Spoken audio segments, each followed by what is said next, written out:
In this video, I'm going to show you how to change TikTok account from one phone to another.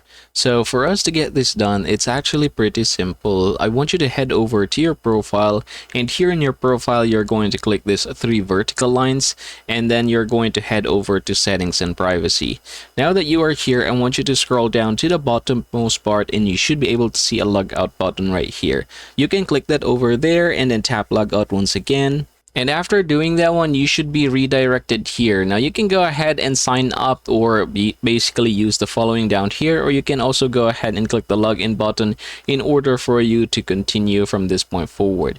Now I'm going to go ahead and proceed with Facebook. I'm going to click that over there because I have already signed in my Facebook here, and it's going to be very convenient on my end. And there you go. So I have successfully done that one. As you can see, I am now logged in here on TikTok. And that, everybody, is how you're going to change your TikTok account from one phone to another.